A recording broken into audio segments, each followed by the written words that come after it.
The morning sun barely touched the gray stone walls of Windsor Castle when Princess Charlotte pressed her small face against the tall window.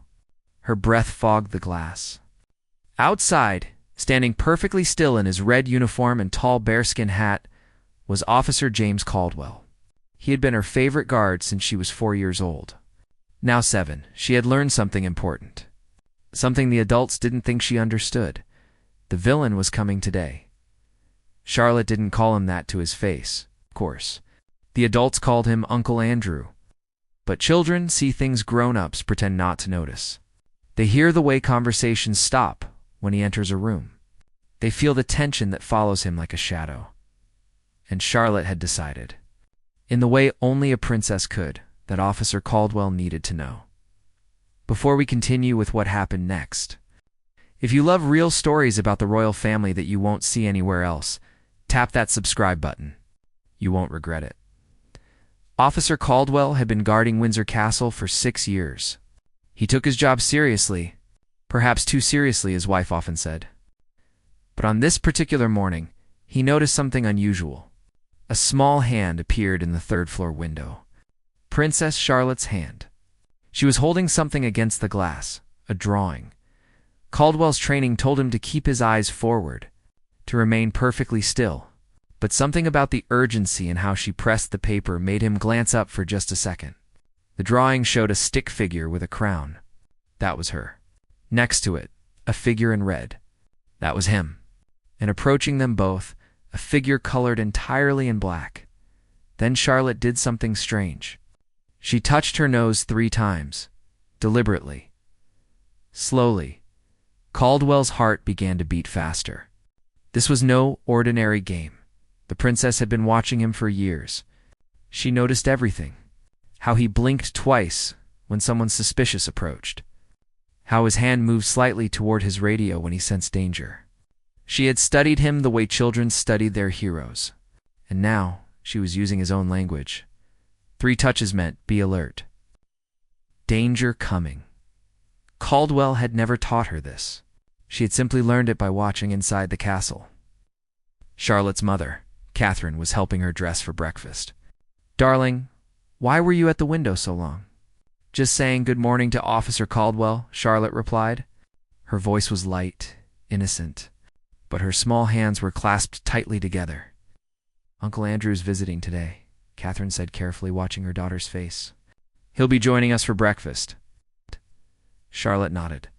She had already heard the staff whispering. She had seen how her mother's smile became tight and thin when his name was mentioned. She had watched how even her father, Prince William, seemed to carry more weight on his shoulders on days when Andrew was expected. Children are not foolish. They simply lack the words to name what they feel. At 8:30, a black car rolled through the castle gates. Officer Caldwell stood at attention, but his mind was racing. He touched his radio once, a subtle movement. His partner, Officer Davies, responded immediately through his earpiece. "Something wrong?" "Not sure yet," Caldwell whispered, without moving his lips. "Keep your eyes sharp today." From her window, Charlotte watched the black car stop. She watched a tall man in an expensive suit step out. He smiled at the staff, but Charlotte noticed that none of them smiled back with their eyes, only with their mouths. She pressed her hand against the window one more time, and Officer Caldwell understood. The villain had arrived. Prince Andrew moved through the castle corridors with the confidence of someone who believed he still belonged there. Staff members nodded politely but stepped aside quickly as if his presence carried a chill.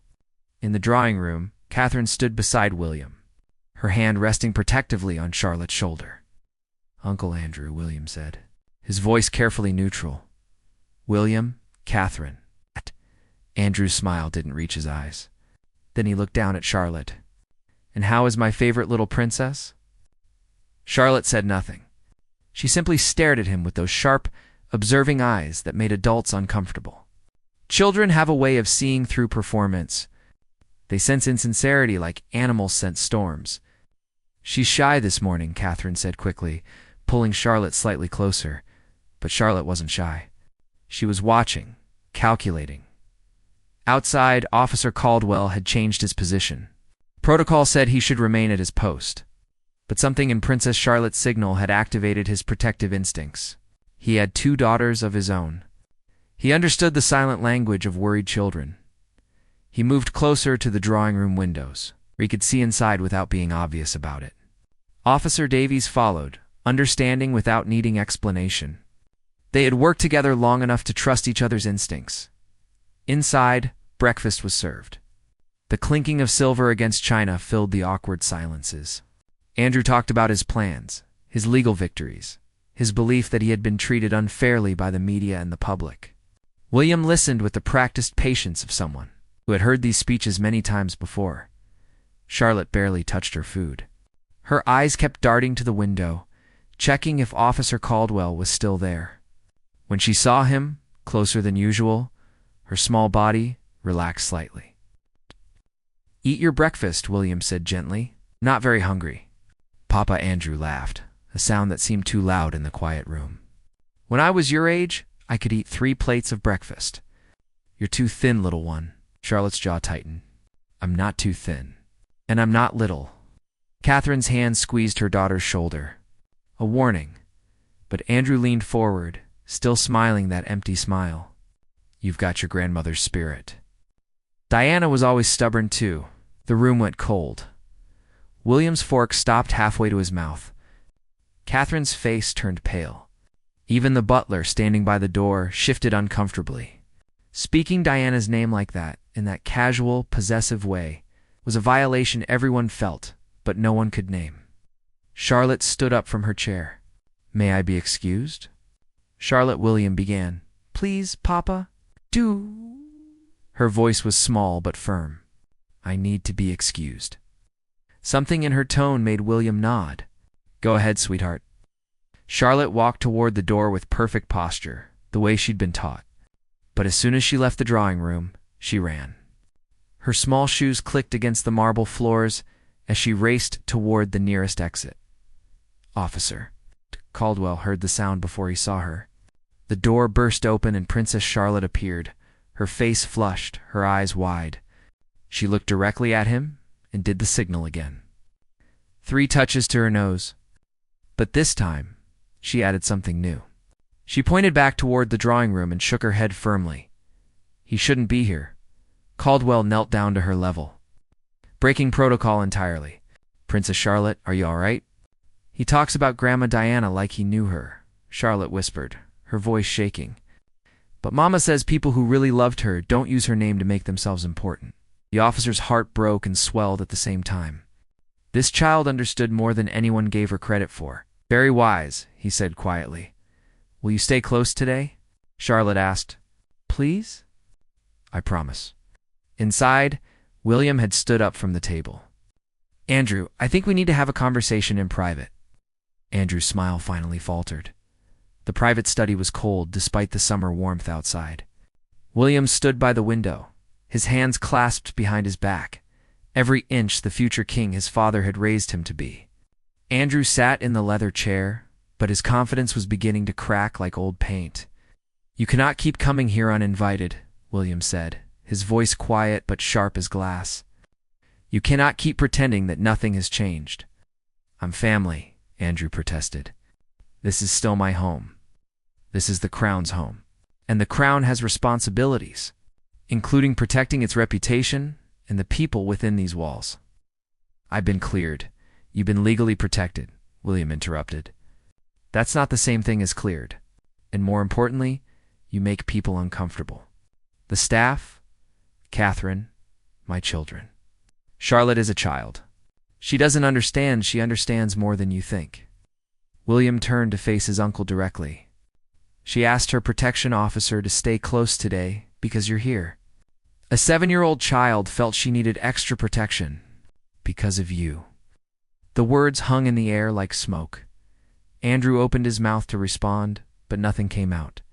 For the first time in years, he seemed to realize that his charm and his bloodline would no longer save him from consequences. Outside, Charlotte had returned to her window. Officer Caldwell stood below, and though he couldn't hear what was being said in the study, he could see the tension in Prince William's shoulders. He could feel the shift happening. Officer Davies approached quietly. Should we be concerned? I think the princess already was, Caldwell replied. And I think she was right to be. Children possess a moral clarity adults lose somewhere along the way. They know instinctively when someone is dangerous, not because of what that person does, but because of what they refuse to acknowledge. Andrew's crime wasn't just his past actions. It was his absolute refusal to understand why those actions mattered.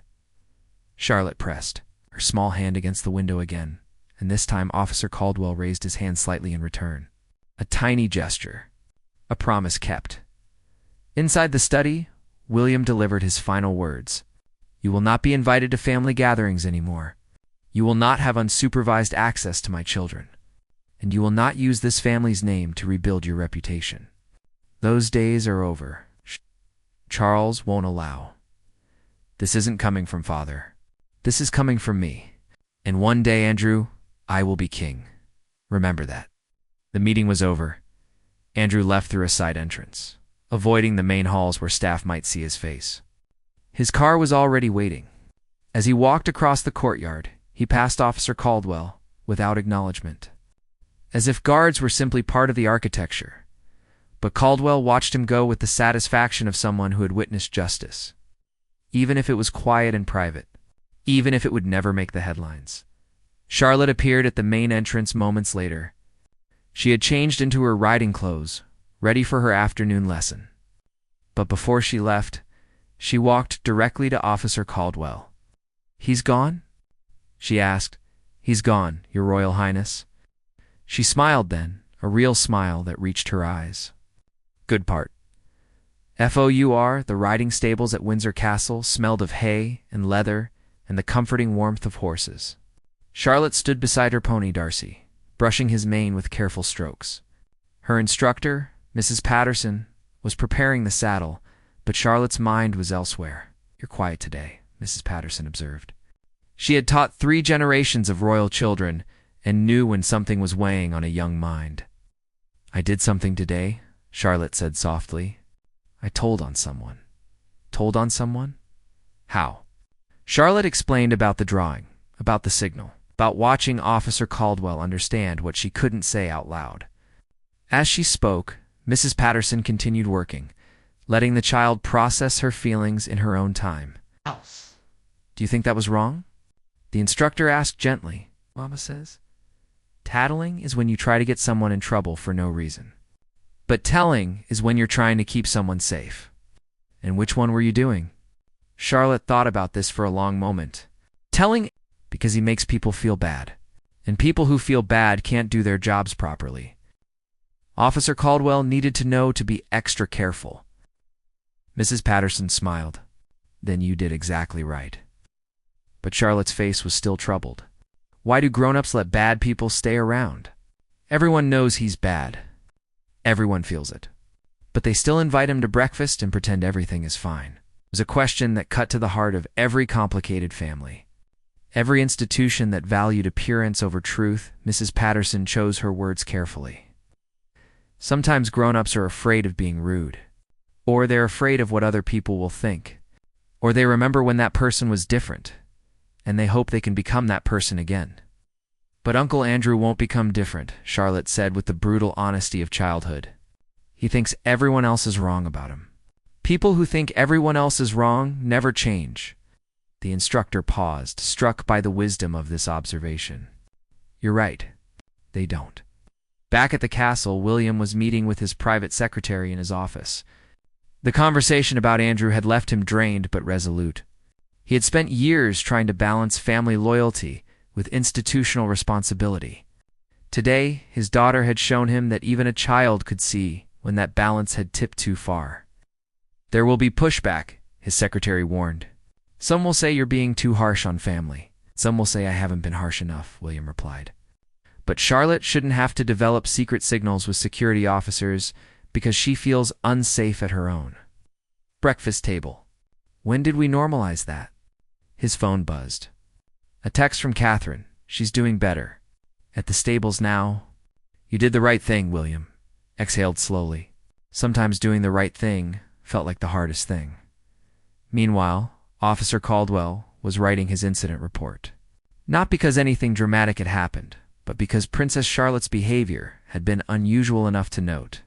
As he wrote, he chose his words carefully. Princess. Charlotte displayed heightened awareness of her surroundings during the visit of Prince Andrew. She initiated nonverbal communication with security staff, indicating discomfort with the visitor's presence. No direct threats were made, but the princess's instincts about interpersonal dynamics proved sound. Recommend maintaining elevated attention during any future visits from this individual. It was the most diplomatic way he could write. The child was right to be worried. Officer Davies read over his shoulder. That's going to raise some eyebrows, Good Caldwell replied. Someone should be paying attention to what children notice. They're honest in ways we've forgotten how to be. As the afternoon sun stretched long shadows across the castle grounds, Charlotte finished her riding lesson. She felt lighter now, as if speaking the truth had lifted something heavy from her small shoulders. She had been taught all her life about duty, about responsibility, about representing the crown with dignity, but today she had learned something else. Sometimes duty meant saying uncomfortable things. Sometimes responsibility meant trusting your instincts, even when adults weren't listening. And sometimes dignity meant refusing to pretend everything was fine. She walked back toward the castle with Mrs. Patterson, her riding helmet swinging from her hand. Mrs. Patterson, when you were little, were you ever scared to tell the truth? Every day, the instructor admitted, but you did it anyway. Eventually. When I realized that staying quiet hurt more than speaking up. Charlotte nodded, understanding perfectly. She had stayed quiet for months, watching Uncle Andrew make everyone uncomfortable, sensing the wrongness that no one would name. But today she had found a way to speak without words.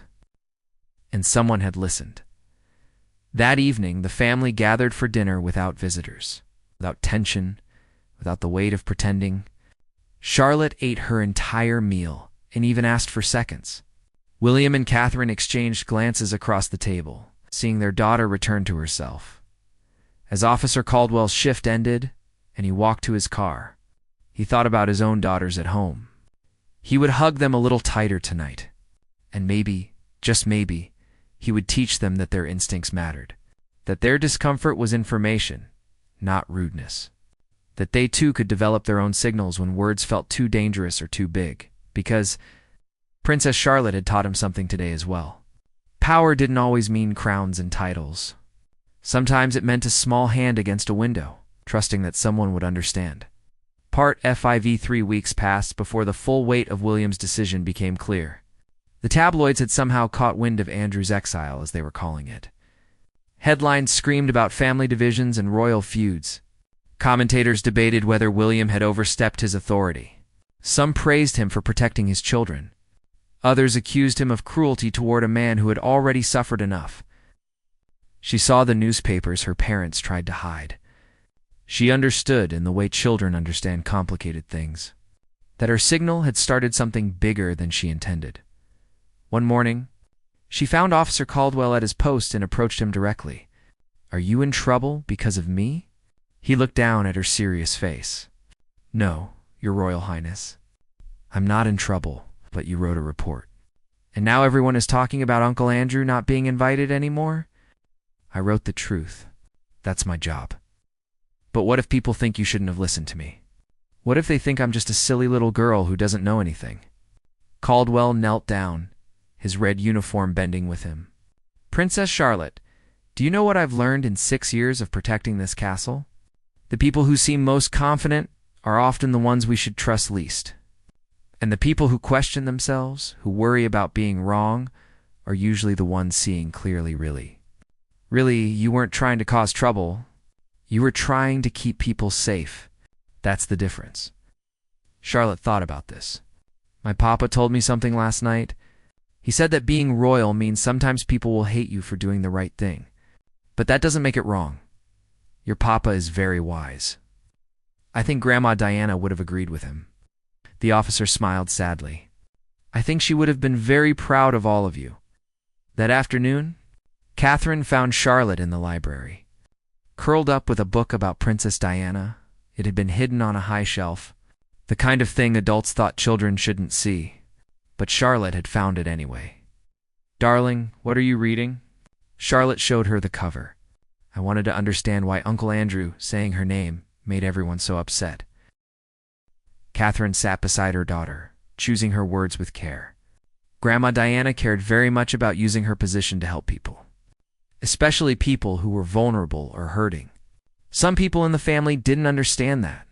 They thought she was being difficult or seeking attention. But she was being brave, Charlotte said. Yes, she was. And Uncle Andrew was the opposite. He uses his position to help himself. Catherine felt tears prick her eyes. When did you become so wise? I pay attention, Charlotte said simply.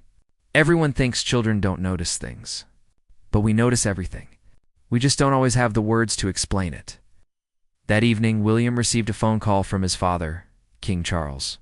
The conversation was brief but significant. Charles had seen the reports. He had read Caldwell's incident report, and he had made a decision. Andrew will not be returning to any official family functions, Charles said. Your mother agrees with me. The children's comfort comes first. William closed his eyes, feeling a weight lift. Thank you, Father. Thanks, Charlotte, Charles replied. She reminded us all what our priorities should be. When William told Catherine about the conversation, they both went to Charlotte's room. She was already in bed, reading by lamplight. Sweetheart, Grandpa called today, William said, sitting on the edge of her bed. Charlotte looked up, worried. Is he angry? No, he's proud of you.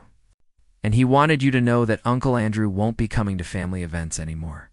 Not because you got him in trouble, but because you helped the grown-ups see something we should have seen a long time ago. What did I help you see? That protecting family doesn't mean protecting everyone who's related to you. It means protecting the people who make families safe and good. Charlotte absorbed this. So I did the right thing? You did the brave thing, Catherine said, smoothing her daughter's hair. And brave things are almost always right. Downstairs, Officer Caldwell was finishing his shift when William approached him privately. Officer Caldwell, I wanted to thank you personally for your attention to my daughter's concerns. Just doing my job, sir? No, you went beyond your job.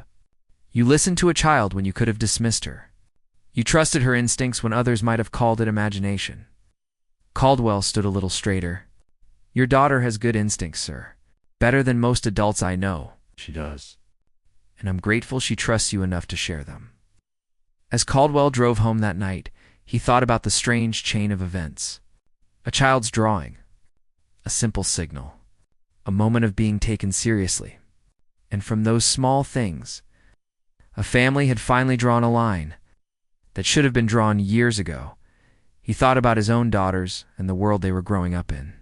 A world where women were finally being believed, where victims were finally being heard, where powerful men were finally being held accountable.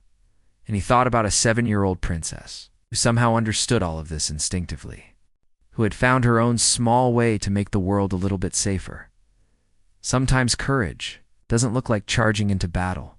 Sometimes it looks like a small hand pressed against a window, trusting that someone will understand. 6 months later, Windsor Castle prepared for Christmas. Snow dusted the ancient stones and lights twinkled in every window. The family would gather without tension this year. Without the dark cloud that had hung over previous holidays, Princess Charlotte stood at her favorite window. Now wearing a red velvet dress, her hair pinned back with a small tiara. Below, Officer Caldwell stood at his post, though he'd been promoted since the incident. He was now head of the Junior Royal Security Detail. She didn't need to give him signals anymore. But she still came to the window sometimes just to check. Just to know he was there, Catherine approached from behind, wrapping her arms around her daughter. What are you thinking about, my clever girl? I was thinking about how different everything feels now. Different good or different bad. Different honest, Charlotte said. Before, it felt like everyone was pretending. Now it feels like we can breathe. It was such a mature observation that Catherine had to pause before responding. You gave us permission to stop pretending. Do you know that? I just pointed out what everyone already knew. Sometimes that's the bravest thing of all. Downstairs, the family began arriving. Prince George and Prince Louis ran through the halls with their cousins, their laughter echoing off the stone walls. William stood with his father, both men looking more relaxed than they had in years. She asked about Diana again yesterday, William told Charles quietly. She wants to understand her grandmother, later Charles said. Diana's legacy belongs to Charlotte as much as anyone, maybe more. Why more? Because Charlotte has Diana's gift, the ability to see through pretense, to sense who's genuine and who's performing. William watched his daughter descend the stairs, her small hand trailing along the banister with regal grace. I used to worry about what kind of world we were bringing her into. Now, I think I should worry about what kind of world she's going to create.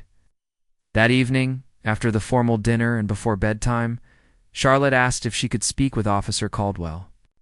It was an unusual request, but William approved it. The officer was summoned to a small sitting room where Charlotte waited, still in her velvet dress. Your Royal Highness, you asked to see me? I wanted to give you something. She held out a small wrapped box. It's Christmas tomorrow, but I wanted to give this to you privately. Caldwell opened it carefully. Inside was a hand-drawn picture, professionally framed. It showed a castle window with a small figure inside, a guard in red below, and a bright sun overhead. No dark figures, no danger. Just a guard and a princess, both safe. This is beautiful, he said, his voice thick with emotion. I wanted you to have the good version, the one that shows what happened after. Because you listened to the scary version, and you helped make the good version possible. The officer had faced dangerous situations in his career.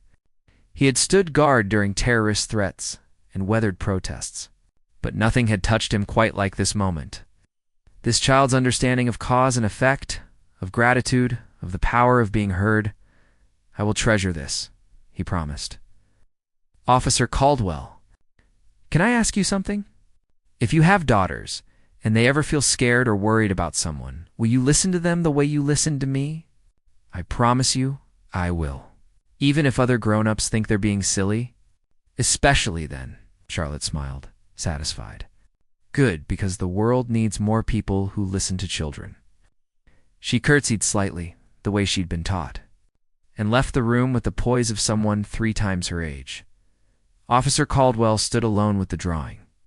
Understanding that he hadn't just protected a princess 6 months ago, he had participated in something much larger. A child learning that her voice mattered. A family learning to value truth over tradition. An institution learning that real protection meant protecting people from harm, even when that harm wore expensive suits and carried familiar names. Later that night, after Charlotte was asleep, William and Catherine stood in her doorway, watching their daughter breathe softly in the dimness. Do you think we're preparing her for what's coming? Catherine whispered. Being a princess in the modern world. I think she's preparing us, William replied. I think she's showing us what a modern royal looks like. Someone who uses their privilege to speak truth. Someone who protects the vulnerable, even when the vulnerable is herself. Diana would be so proud. I think Diana is proud. Wherever she is. Outside, snow continued to fall on Windsor Castle. Officer Caldwell completed his rounds, checking windows and doors, ensuring the royal family could sleep safely. But he paused at the 3rd-floor window. The one where a small princess had pressed a drawing 6 months ago. The window was dark now, curtains drawn. But in his mind, he could still see that little hand. Those 3 deliberate touches to her nose. That trust that someone would understand what she couldn't say aloud. Sometimes the most. Important moments in history aren't the ones in history books. They are the quiet exchanges between a child and an adult who chose to listen. They are the small acts of courage that ripple outward. It's changing families, changing institutions, changing the way people think about power and protection and truth. Princess Charlotte was 7 years old. She had a lifetime of royal duties ahead of her, countless public appearances, endless scrutiny and expectation. But she had already learned the most important lesson. She had learned that her instincts were valuable, that her discomfort was information, that she could trust herself to know when something was wrong, even when everyone around her insisted everything was fine. And she had learned that sometimes, when you're brave enough to signal danger, there's someone on the other side who's brave enough to believe you. The castle settled into silence. The family slept peacefully. The guards kept watch, and in a small, Frame on Officer Caldwell's desk at home, a drawing of a window, a guard. And a princess reminded him every day that the most important part of his job wasn't following protocol. It was listening when a child said, without words, something is wrong, believing her, because in the end, that's what protection really means. Not just guarding against outside threats, but having the courage to acknowledge the threats already inside. Not just following orders, but following conscience. Not just serving the crown, but serving the people who wear it, especially the smallest ones. Princess Charlotte's secret signal had changed everything. But more importantly, it had changed nothing that truly mattered. She was still a child who loved horses and her family. She was still curious and kind, and occasionally stubborn. She was still learning what it meant to be royal in a world that expected perfection. The only difference was that now she knew. When she spoke, people listened. And that, perhaps, was the greatest gift Officer Caldwell had ever given her. The gift of knowing her voice had power, even when she chose to use it silently.